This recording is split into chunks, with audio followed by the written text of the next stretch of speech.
Don't forget to like, subscribe, and hit the notification bell. See ya.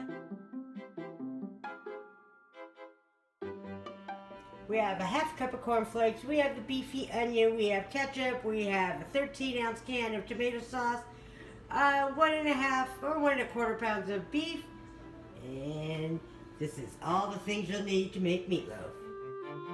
Alright, so the onions and bell pepper, you can see them, they're a little, they get a little shiny, the onions lose some of their color. Yeah, so. it's sweating the veggies. That's exactly what you want to do. That looks perfect. And then just let that sit on the side because you don't want to put hot veggies inside the meat. Salt and pepper. There's an egg in there. Here's some vegetables.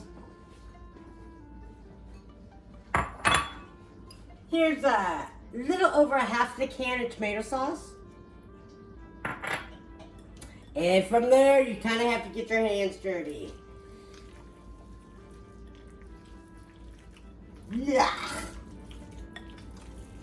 Yucky deliciousness. Dave, can you please give me the Lipton thing and throw it in here for me? Yeah, as well as so this is 1 packet of Lipton onion soup mix. That gives a really good onion beefy flavor.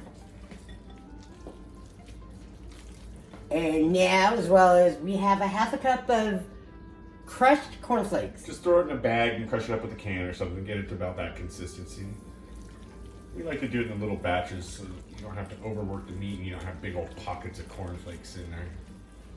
And it's made with love. That's what matters. That's what makes food good. And meatloaf is amazing for leftovers, for sandwiches. Right, baby? Yeah. So it looks like it's pretty about well perfect. mixed. You don't want to get it too much because the fat starts melting in the meat and then it gets all gummy and tough. All right, so you want to kind of form it and make sure that you use a firm hand. Make sure there's no big old cracks in there because if you do, it will not stay together. Your meatloaf will And this is split what I do. You put a little bit of a little channel in there. And you know what that's for? That's for all that topping. That's going to be delicious. There. You get the ketchup. And you do about 50-50. Sorry about that English. As well as about 2 tablespoons of Worcestershire. And then Just stir that up. what you want to do is you want to stir this in. Right now, to me, this is too loose of a texture. So what you do in that case is just add a little bit more ketchup. A little bit thicker, that's the consistency you want. You want it a little bit looser than ketchup, but thicker than the tomato sauce. Exactly. And then when you're ready, Bring this over.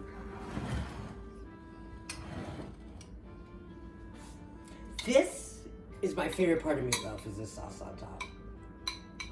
Try to get it all over each side if you can. You don't want the beef to dry out, but also that tomato sauce, once it starts to caramelize and Oh, thicken it is up. so good.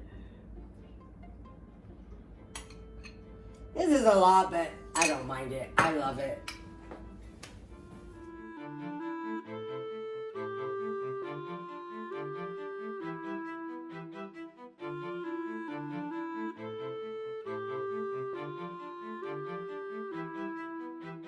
So, here's our meatloaf.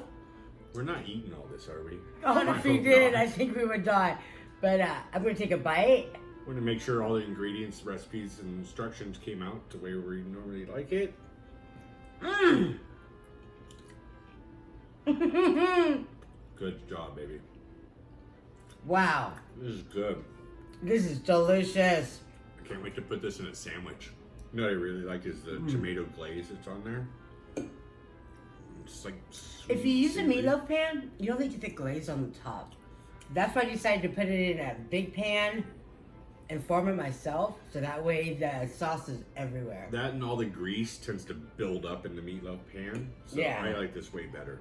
Yeah, I feel like it's healthier. It's probably healthier and it looks better because the coagulation of all the, you know, Yeah, other stuff. You want to make it look presentable. This is really good. Mmm. It's really, really good, you guys. You should try to make it. I see meatloaf sandwiches in our future.